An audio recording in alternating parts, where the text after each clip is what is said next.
श्रवणम कीर्तनम विष्णोः स्मरणम पाद सेवनम अर्चनम वंदनम दास्यम साख्यमात्म निवेदनम। प्राचीन शास्त्रों में भक्ति के 9 प्रकार बताए गए हैं जिन्हें नवधा भक्ति कहा जाता है।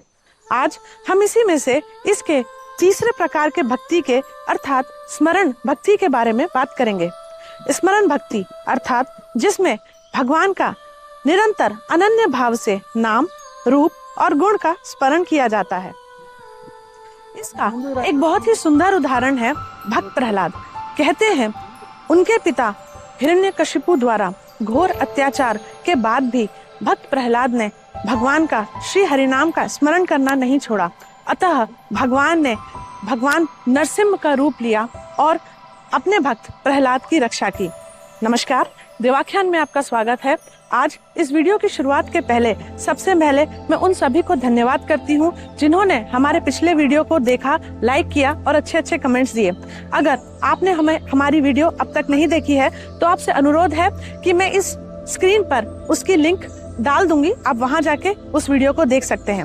और अगर आपने हमें अभी तक सब्सक्राइब नहीं किया है तो सब्सक्राइब भी कर दें ताकि आप हमारे साथ आज की इस यात्रा में और आगे आने वाली हर यात्रा में हमारे साथ जुड़े रहें। आइए आज का यह वीडियो शुरू करते हैं और आपसे अनुरोध है कि इस वीडियो को अंत तक देखें क्योंकि यह मेरे लिए एक बहुत ही सुंदर अनुभव होने वाला है।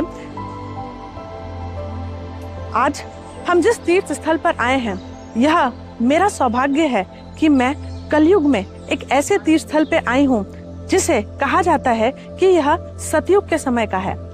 ऐसा पौराणिक कथाओं में उल्लेख है कि यहाँ पर त्रेता युग में भगवान श्री राम और राम भक्त हनुमान ने आकर यहाँ पर पूजा की थी और वहीं द्वापर युग में स्वयं भगवान श्री कृष्ण और पांडवों ने भी यहाँ आके पूजा की। कहा जाता है कि कलयुग में तो स्वयं भगवान श्री वेंकटेश्वर स्वामी जी भी यहाँ पर आकर पूजा किए थे। माना जाता है कि यह मंदिर कुछ 35 लाख वर्ष पुराना मंदिर है और यहाँ पर कई आचार्य जैसे श्री रामानुज आचार्य जी और श्री आदि शंकराचार्य जी के भी आने का उल्लेख है। इस तीर्थ स्थल को अहोबिलम कहा जाता है। अहो अर्थात महान और बलम अर्थात शक्ति। ऐसी पौराणिक कथाओं में कहा गया है कि जब भगवान नरसिंह ने हिरण्यकशिपु का वध किया तब सारी देवी देवताओं ने उनकी पूजा की, वंदना की और उन्हें अहो वीर्यम, अहो शौर्यम, अहो बल पराक्रम के नाम से कहकर अर्थात अद्भुत शौर्य, अद्भुत शक्ति कहकर उनकी वंदना की। अतः इस स्थान का नाम अहोबिलम पड़ा।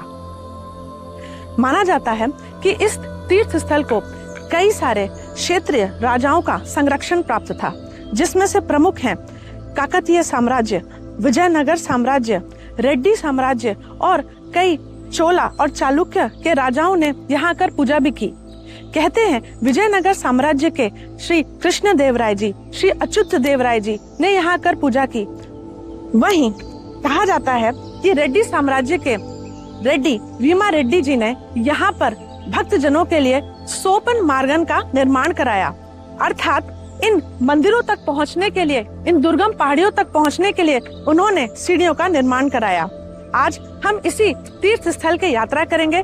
आप सबसे प्रार्थना है कि हमारे साथ इस वीडियो के अंत तक बने रहें। हम इस वीडियो को कुछ 1 से 2 या 2 से 3 भाग में लाने की कोशिश करेंगे। आप सबसे अनुरोध है कि हमारे साथ इस यात्रा में जुड़े रहें और अगर आपने हमें अभी तक सब्सक्राइब नहीं किया है तो हमें सब्सक्राइब करें। आइए आज की यह यात्रा शुरू करते हैं।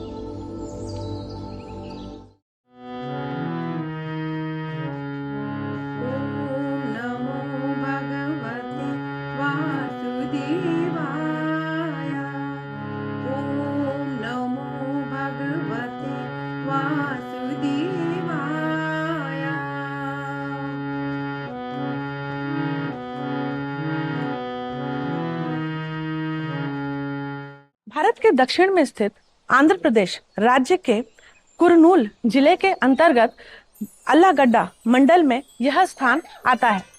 इस जगह से सबसे निकटतम शहर और रेलवे स्टेशन नंदयाल है।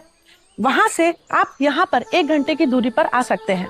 इतना ही नहीं, यहाँ से पास कडप्पा एयरपोर्ट भी पड़ता है, जहाँ से आप 1 घंटे की दूरी पर यहाँ आ सकते हैं। हम ये सारी डिटेल्स अपने डिस्क्रिप्शन बॉक्स में देंगे, वहां से आप जाकर देख सकते हैं और यहाँ तक पहुँचने का भी हम उसमें आपको रूट बता देंगे, आप वहां से जाकर चेक कर सकते हैं। यह क्षेत्र नव नरसिम्हा क्षेत्र के नाम से जाना जाता है। कहा जाता है यहाँ पर भगवान नरसिम्हा के 9 रूपों को 9 मंदिर समर्पित हैं। ऐसा भी कहते हैं कि ज्योतिष शास्त्र के 9 ग्रहों से जुड़े हैं यह 9 मंदिर। कहा जाता है कि भगवान नरसिम्हा के 9 रूप एक तरीके से इन 9 ग्रहों को नियंत्रित करते हैं। इस स्थान को 2 भागों में विभाजित किया गया है, अपर अहोबिलम जिसे येगुवा कहा जाता है और निचला अहोबिलम जिसे दिगुवा कहा जाता है। इस नव नरसिम्हा क्षेत्र में यह मंदिर और इनसे जुड़े हुए ग्रह कुछ ऐसे हैं। ऊपरी अहोबिलम यानी येगुवा में अहोबिला नरसिम्हा स्वामी मंदिर सबसे प्रमुख मंदिर है और यहाँ से जुड़ा है बृहस्पति ग्रह। उसके बाद आता है ज्वाला नरसिम्हा मंदिर, जिनसे जुड़ा है मंगल ग्रह। तीसरे पे आता है मलोला नरसिम्हा मंदिर, जिससे जुड़ा है शुक्र ग्रह। चौथा है क्रोधा नरसिम्हा स्वामी मंदिर, जिनसे जुड़ा है राहु ग्रह। 5वां नरसिम्हा मंदिर आता है करंज नरसिम्हा मंदिर, जिनसे जुड़ा है चंद्र। उसके बाद आता है भार्गव नरसिम्हा, जिनसे जुड़ा है सूर्य। उसके बाद आता है योगानंद नरसिम्हा मंदिर, जो जुड़ा है शनि। उसके बाद आता है छत्रवता नरसिम्हा मंदिर, जो जुड़ा है केतु से। और अंत में आता है पवना नरसिम्हा मंदिर, जो बुध ग्रह से जुड़ा है। हम अपने इस वीडियो में एक एक करके इन सारे 9 मंदिरों के दर्शन करेंगे। और इतना ही नहीं, हम जैसे कि हमने पिछले साल नरसिम्हा, बहुत सारे आप लोगों ने एनिमेटेड मूवी देखी होगी और हम सब ने बचपन में कहीं ना कहीं भगवान नरसिम्हा और भक्त प्रहलाद की कथा सुनी है। माना जाता है कि यही वह स्थान है जहाँ पर ये सारी घटनाएं हुई थी। हम आज इस यात्रा में उस कथा से जुड़ी स्थानों की यात्रा करेंगे जहाँ पर ये घटना घटी थी। आइए मेरे साथ इस वीडियो की शुरुआत करते हैं और एक एक करके हम इन मंदिरों के दर्शन करेंगे। आइए, आप सबसे अनुरोध है कि हमारे साथ वीडियो के अंत तक बने रहिए। आइए इस वीडियो की शुरुआत करते हैं। स्वामी गोविंदा गोविंदा।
श्रीमद् भागवत महापुराण में 7वें स्कंद के 8, 9 और 10 अध्याय में भगवान नरसिम्हा का प्रकट होना और हिरण्यकशिपु का वध, 9वें अध्याय में प्रहलाद द्वारा स्तुति और 10वें अध्याय में भगवान का भक्त प्रहलाद को आशीर्वाद देना उल्लेख है। आज इस वीडियो में हम इसी महान तीर्थ स्थल के दर्शन करेंगे। బ్రహ్మగుండం అని పిలుస్తారు ఇక్కడ। హిరణ్యకశిపుని సంహరించిన తర్వాతకి దేవతలందరూ స్వామి యొక్క ఉగ్ర రూపం తగ్గినప్పుడు దేవతలందరూ ఇక్కడ బ్రహ్మగుండంలో స్నానం చేసి నరసింహ స్వామిని శాంతింప చేసిన ప్రదేశం। బ్రహ్మాండ దేవతలందరూ ఇక్కడ స్నానం చేయడం వల్ల ఈ గుండంను బ్రహ్మగుండం అని పిలుస్తారు। బ్రహ్మాండ దేవతలతో పాటు పరమశివుడు కూడా స్నానం చేసి నరసింహస్వామి భగవాన్ని దర్శించుకున్నాడు. इसे ब्रह्म कुंड कहा जाता है। माना जाता है कि यहाँ पर भगवान नरसिंह के दर्शन के पहले भक्तजन स्नान करते हैं।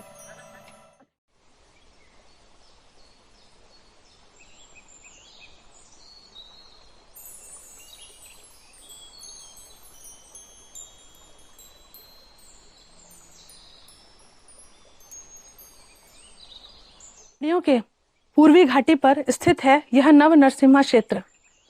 हम यहाँ पर भगवान नरसिंह के 9 रूपों का जो 9 मंदिर को समर्पित हैं उनके दर्शन कर रहे हैं। अगर बात की जाए भक्त प्रहलाद और भगवान नरसिंह की, तो कहते हैं जब भक्त प्रहलाद की माँ कयाधु गर्भावस्था से थी तब नारद मुनि ने उन्हें भगवत पुराण की कथा सुनाई। तब से ही गर्भ से ही भक्त प्रहलाद श्री हरिनाम का स्मरण करना शुरू कर दिए और श्री विष्णु के भक्त हुए।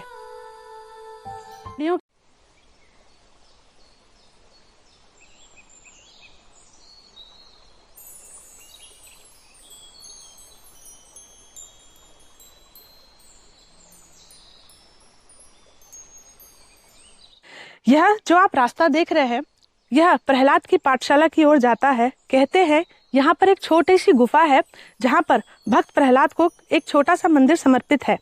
कहते हैं हिरण्यकशिपु ने अपने पुत्र प्रहलाद को दानवी शिक्षा के लिए गुरु अमर्क और शंड के पास भेजा था।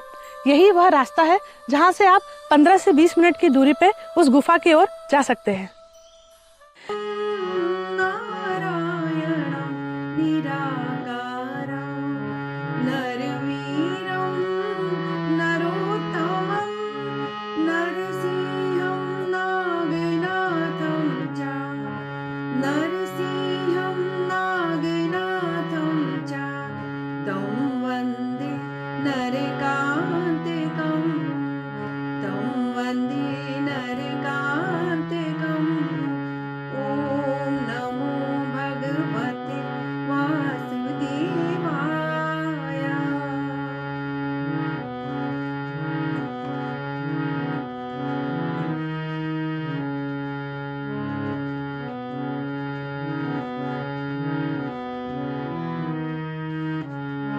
कहते हैं भक्त प्रहलाद की दानवीय शिक्षा के बाद भी उन्होंने श्री हरिनाम का स्मरण करना नहीं छोड़ा। यह देख हिरण्यकशिपु बहुत क्रोधित हुआ और उन्होंने अपने ही पुत्र को मृत्यु दंड दिया। कहा जाता है इन्हीं किन्हीं पहाड़ियों से उन्हें नीचे फेंका गया, पर जो कि वो बार बार श्री हरिनाम का स्मरण करते रहे, भगवान ने उनकी हर बार रक्षा की।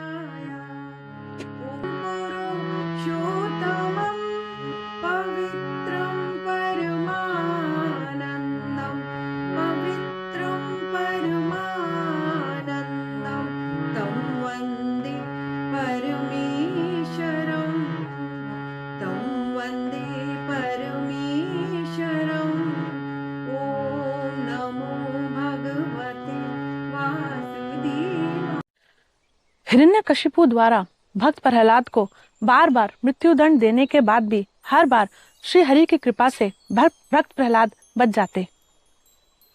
तब एक बार हिरण्यकशिपु ने अपने महल में भक्त प्रहलाद को बुलाया और पूछा कि बार बार तुम कैसे बच जाते हो। तब भक्त प्रहलाद ने कहा कि श्री हरि का नाम स्मरण से ही भगवान बार बार उनकी रक्षा करते हैं। तब हिरण्यकशिपु ने कहा कि अगर मैं तुम्हें स्वयं मृत्युदंड दूं तो क्या इस महल में इन स्तंभों में भी श्री हरि तुम्हारी रक्षा करने हेतु प्रकट होंगे। तब बड़े प्रेम से भक्त प्रहलाद ने कहा, स्तंभे च दृश्यते चैव हरि सर्वत्र विद्यते। जी पिताजी, वह तो सर्वत्र हैं, इन स्तंभों में भी हैं। यह सुनकर हिरण्यकशिपु को बहुत क्रोध आया और उसने जोर से प्रहार किया। तब भगवान नरसिंह स्तंभ चीर कर प्रकट हुए अपने भक्त प्रहलाद की रक्षा हेतु। कहा जाता है यही वह स्थान है, यही उग्र स्तंभ है जहाँ से भगवान नरसिंह भक्त प्रहलाद की रक्षा हेतु प्रकट हुए। जिन भी भक्तजनों को उग्र स्तंभ के दर्शन करने हैं, जैसा कि मैंने वीडियो में पहले दिखाया था, यही वह रास्ता है जहाँ से आप जा सकते हैं। एक रोप ट्रैकिंग का रास्ता है, तो अपने सुविधा अनुसार अगर आपको सही लगे तो आप इस ट्रैकिंग को करके उग्र स्तंभ के दर्शन कर सकते हैं। हम उसकी वीडियो इस अपने वीडियो में लगा देंगे, कोशिश करेंगे उसे आपको दिखाने की। पर अगर आप आना चाहें तो अपने सुविधा अनुसार यहाँ से ट्रैकिंग करके जा सकते हैं। कम से कम 2 से 3 घंटे का समय लगेगा। स्थान है जहाँ पर भगवान ने हिरण्यकशिपु का वध किया। हिरण्यकशिपु का वध किया, उसके उपरांत उन्होंने यहाँ पर अपने हाथों को धोया। यह गोवा का मुख्य मंदिर में जिसे अहोबिला स्वामी मंदिर कहते हैं। आइए चल।